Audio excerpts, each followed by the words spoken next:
Bonjour à tous, voici la première vidéo. Donc nous commençons par le chapitre 2 qui parle de MRUV et la première notion à voir ensemble est la notion d'accélération. Alors nous commençons par le vecteur accélération. Alors regardons un petit peu les deux exemples que nous avons ici. Le premier, c'est la chute d'une pomme.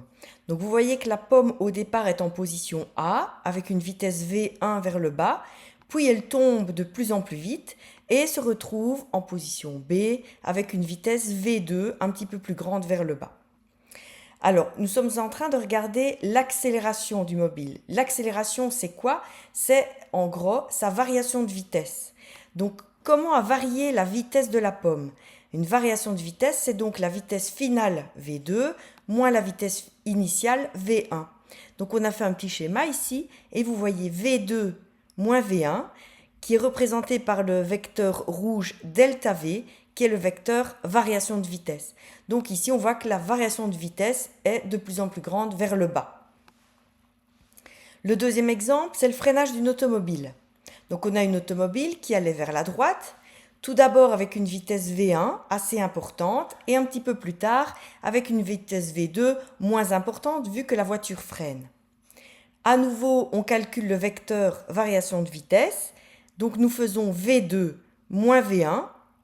Vu que V2 est un petit peu plus petit que V1, vous voyez que vous allez vous retrouver avec un vecteur variation de vitesse qui va dans le sens opposé au mouvement. Bien, c'est normal, la voiture a diminué sa vitesse et donc sa variation de vitesse est dans le sens contraire à son mouvement. Alors, quel est le rapport avec l'accélération? Eh bien, définissons d'abord l'accélération. L'accélération, c'est le rapport entre la variation de vitesse et l'intervalle de temps durant lequel s'effectue cette variation. Donc la formule, vous la trouvez ici à droite. A égale delta V sur delta T. Donc A égale la variation de vitesse divisée par le temps qu'il faut pour faire varier cette vitesse. Alors en quelle unité s'exprime le vecteur accélération? Eh bien, le vecteur accélération étant variation de vitesse, c'est-à-dire mètres par seconde divisé par du temps, donc divisé par seconde. Donc des mètres par seconde divisé encore par des secondes, eh bien l'unité du vecteur accélération est le mètre par seconde carré. Alors pourquoi est-ce que l'on parle d'un vecteur accélération? C'est tout simplement parce que vous avez vu que la variation de vitesse a un sens, a une direction, et donc l'accélération a également un sens, une direction, comme un vecteur. Alors, on vous donne ici quelques exemples que vous ne devez pas retenir. C'est juste pour que vous vous rendiez un petit peu compte des unités auxquelles vous allez pouvoir être confronté au niveau de l'accélération. Donc, quand vous êtes dans un train TGV qui démarre, vous voyez que son accélération peut être de 0,4 mètres par seconde carré. Un métro, ça démarre beaucoup plus brut. Et donc là, vous voyez que vous allez avoir du 1,3 mètres par seconde carré. Un ascenseur, bon, ça dépend lesquels, là, vous voyez 2 mètres par seconde carré. Donc voilà, ça vous permet de voir quelques petits éléments. Une bille lancée à la catapulte, là, vous voyez tout de suite, on arrive à du 50 mètres par seconde carré. Et si vous voyez une flèche d'un tir à l'arc, 4600 mètres par seconde carré, c'est énorme. Alors c'est la même chose avec le freinage. Donc une variation de vitesse, elle peut provoquer une accélération ou une décélération. Donc un freinage a aussi une variation de vitesse, donc a aussi une accélération. Vous voyez qu'une accélération brutale dans une voiture, ça peut être de 8 mètres par seconde carré. À l'ouverture d'un parachute, on subit une décélération de 20 mètres par seconde carré. Et là, on vous parle d'un ballon arrêté par un mur avant son rebond et qui serait de 5000 mètres par seconde carré. Alors jusqu'à présent, on n'a pas parlé des signes de l'accélération, nous en reparlerons plus tard. Alors ici, regardons un petit peu dans le langage courant. Quand est-ce que l'on dit qu'un véhicule accélère? Eh bien, on dit qu'un véhicule accélère lorsqu'il augmente sa vitesse. Donc, vous voyez la figure 2.3 ici. Donc, c'est un mobile. Au départ, il avait une vitesse V1, petite, puis il a une vitesse dans le même sens V2 un petit peu plus tard. Vous voyez que sa variation de vitesse est dans le même sens que la vitesse, donc il a augmenté sa vitesse. On dit ici que le mobile accélère. Alors, on a la situation 2 ici. Donc, ce sont des véhicules qui vont dans le sens négatif. Donc, vous voyez la vitesse V1 qui est plus petite que la vitesse V2. Eh bien là, vous allez avoir une variation de vitesse qui sera négative puisqu'elle sera vers la gauche. Vous allez avoir une accélération qui sera négative. Et pourtant, dans le langage courant, vous voyez ici que nous allons avoir un mobile qui accélère, mais il accélère de plus en plus vite dans le sens inverse du sens positif. Si vous n'avez pas bien compris cette notion-là, c'est pas grave, on en reparlera plus tard avec les exemples. Alors, vous avez ici un petit tableau de conclusion que je vous propose d'essayer de retenir. Donc, vous voyez ici que vous pouvez avoir une vitesse positive, une accélération positive, ça veut dire quoi? Ça veut dire que le mouvement, il est dans le sens positif et que le véhicule va de plus en plus vite. On a une accélération. Deuxième situation, donc on a une vitesse négative, donc ça veut dire que le mobile va dans le sens inverse du sens positif. L'accélération est dans le même sens que la vitesse, elle est négative. Eh bien là aussi, vous allez avoir une accélération, mais dans le sens négatif, puisque V et A sont de même signe. Par contre, on pourrait avoir d'autres situations. Par exemple, ici, la situation 3, c'est un mobile qui va dans le sens positif. Par contre, l'accélération va dans le sens inverse du sens d'avancée du véhicule. Eh bien là, vous allez avoir un mobile qui va décélérer. La même chose, situation 4, si vous avez un mobile qui va dans le sens inverse du sens positif, vous avez l'accélération qui va dans le sens positif, vous voyez V et A n'ont pas le même signe, eh bien dans ces cas-là, vous allez avoir un mouvement qui sera décéléré.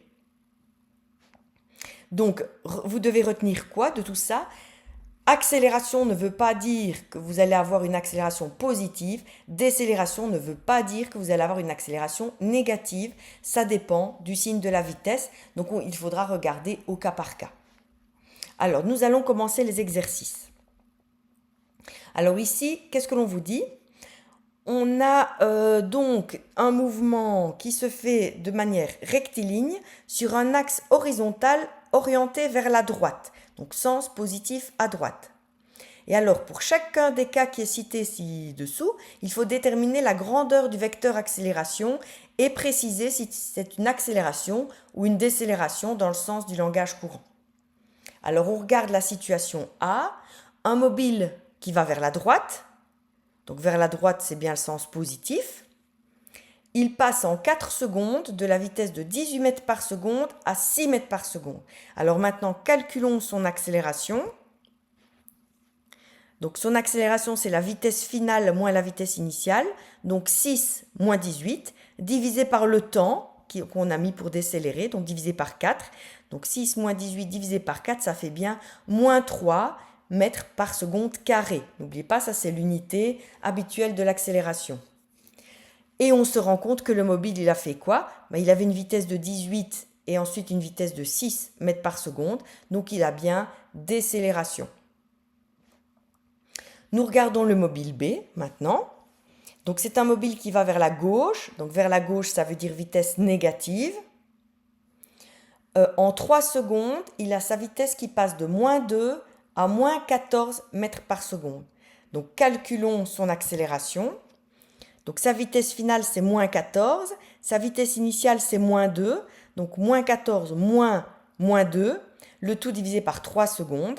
Et donc ça nous fait moins 4 mètres par seconde carré. Donc là, à nouveau, on a une accélération qui est négative. Et alors, dans la réalité, que fait le mobile? Accélération négative. Mais les vitesses étaient négatives aussi. Eh bien, le mobile, il a accéléré. Et on le voyait bien, puisqu'on était passé d'une vitesse de 2 mètres par seconde à une vitesse de 14 mètres par seconde en valeur absolue. Passons maintenant au mobile C. Donc c'est un mobile qui se déplace vers la gauche, donc vers la gauche sens négatif. Sa vitesse passe en 2 secondes de moins 6 à 0. Donc le mobile va s'arrêter. Alors calculons son accélération. Donc vitesse finale 0, moins sa vitesse initiale moins 6. Le tout divisé par 2 secondes. Donc 0 moins 6 divisé par 2, ça fait plus 3 mètres par seconde carré. Donc vous voyez que l'accélération est positive. Et pourtant le mobile fait quoi? Il s'arrête. Il y a décélération. Mais à nouveau, on se retrouvait avec une accélération qui était positive tandis que la vitesse était négative. Accélération et vitesse ont des signes opposés, c'est pour ça qu'il y a décélération. Bon, j'espère que vous avez bien compris cette notion-là. On passe au deuxième exercice. Alors ici, c'est un petit peu différent. C'est un mobile. On a relevé sa vitesse au cours du temps. Donc vous voyez, au moment où on a enclenché le chronomètre, à 0 secondes, il avait une vitesse de 6. Après une seconde, il a une vitesse de 4, puis une vitesse de 2, et ainsi de suite, toutes les secondes. Donc qu'est-ce que l'on remarque? Première chose, toutes les secondes, la vitesse du mobile diminue de 2 mètres par seconde. Alors, on sait que la vitesse, au départ ici, elle est positive, mais que le mobile décélère. Donc, ça veut dire que son accélération est dans le sens négatif. Donc, ça veut dire ici que l'accélération, elle est vers la gauche, donc contraire au mouvement. Et l'accélération aura donc une valeur de moins 2 mètres par seconde carrée. Alors, dans le langage courant, ça signifie quoi? Les 3 premières secondes, que se passe-t-il? Le mobile, il passe de 6 mètres par seconde à 0 mètres par seconde. Donc, c'est-à-dire qu'il freine. Donc, il y a décélération jusqu'à s'arrêter. Et ensuite, que fait le mobile? Il va de plus en plus vite vers l'arrière, donc vers le sens négatif. Donc, dans le langage courant, on dit que le mobile accélère. Et pourtant, son accélération, vous avez vu, est toujours négative. Je passe maintenant à l'exercice 3. Donc là, vous devez justifier, donc c'est une réponse vraie ou faux, et vous justifiez si c'est faux. Donc une auto est en MRUD, donc ça veut dire mouvement rectiligne décéléré. Elle a une décélération de 4 mètres par seconde carré pendant 5 secondes. Alors, on vous demande, est-ce que c'est vrai ou faux qu'elle parcourt 4 mètres chaque seconde durant 5 secondes? Ça, évidemment, c'est faux, parce que 4 mètres toutes les secondes, ça voudrait dire qu'il va toujours à la même vitesse. Or, ici, on vous dit que l'auto, elle décélère, donc il ne peut pas faire 4 mètres toutes les secondes. Petit b, on vous dit, la diminution totale de la vitesse est de 4 mètres par seconde, étalée sur 5 secondes. Mais faux! C'est chaque seconde que la vitesse diminue de 4 mètres par seconde. Donc, ce n'est pas étalé sur 5 secondes. Donc là, c'est faux. Petit c, on vous dit, la vitesse diminue de 4 mètres par seconde chaque seconde. Ça, par contre, c'est vrai. C'est ça la définition de l'accélération de 4 mètres par seconde. Alors, petit d, l'auto recule de 4 mètres toutes les secondes. Mais non, à nouveau, si elle reculait de 4 mètres chaque seconde, ça voudrait dire qu'elle avançait à vitesse constante. Or, ici, ce n'est pas le cas. Proposition E, au bout de 5 secondes, sa vitesse aura diminué de 20 mètres par seconde. Regardons un petit peu. La vitesse, elle diminue de 4 mètres par seconde toutes les secondes, et ça pendant 5 secondes. Donc, c'est vrai. Au total, après 5 secondes, la vitesse aura diminué de 20 mètres par seconde. Alors, encore un exercice que nous allons faire ensemble, l'exercice 4. Donc ici, on vous a représenté le graphique de la vitesse en fonction du temps de 3 mobiles. Le mobile P, le mobile Q, le mobile R. Et on vous demande à chaque fois d'indiquer le sens du mouvement, voir si c'est dans le sens positif ou négatif. Et on vous demande la nature du mouvement, si c'est uniforme, accéléré ou décéléré. Et alors, on précise dans l'énoncé que le sens positif, c'est le sens vers la droite. Donc, allons-y. D'abord, le véhicule P, que fait-il? On voit que la vitesse de P est toujours constante et que c'est une vitesse positive. On peut en déduire que le mobile va vers la droite, puisque c'est une vitesse positive. La vitesse est constante, puisqu'elle reste la même tout le temps. C'est donc un MRU. Maintenant, le véhicule Q. Alors, véhicule Q, qu'est-ce que l'on voit? Donc, d'abord, les vitesses sont dans les négatifs, puisqu'on est en dessous de l'axe du temps, vous voyez. Donc, si la vitesse est dans le négatif, ça veut dire que le mobile, il va vers la gauche et non plus vers la droite. Et alors, en valeur absolue, qu'est-ce qu'on voit? Au départ, le mobile, il avait une grande vitesse négative et puis à la fin, il a une toute petite vitesse négative. Donc, le mobile, il décélère Alors, allons-y. Le mobile Q va vers la gauche. Sa vitesse diminue en valeur absolue. Donc, le mobile décélère. C'est un MRUD, mouvement rectiligne uniformément décéléré. Regardons maintenant le véhicule R. Alors, regardons là. On voit que la vitesse ne reste pas la même. Nous sommes à nouveau dans les vitesses négatives. Donc, ça veut dire que le mobile va vers la gauche.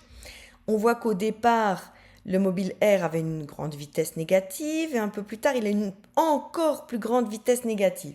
Donc, que fait ce mobile? Il va de plus en plus vite vers l'arrière. Donc, en gros, le mobile va vers la gauche, car sa vitesse est négative. Sa vitesse augmente en valeur absolue, donc le mobile, il accélère. C'est un MRUA, mouvement rectiligne uniformément accéléré. Alors, si vous n'avez pas tout compris, n'hésitez pas à regarder de plus en plus la vidéo pour bien comprendre ces exercices. Et maintenant, je vais vous demander de réaliser le devoir que je vais vous déposer dans Teams et qui sont les exercices 5, 6 et 7. Alors pour faire ce devoir, je vais vous demander à chaque fois de vous baser sur le graphique qui est mis là au niveau de l'exercice 5. Voilà, bon, j'espère que vous avez compris et que vous me rendrez ça pour jeudi. Allez, bye bye!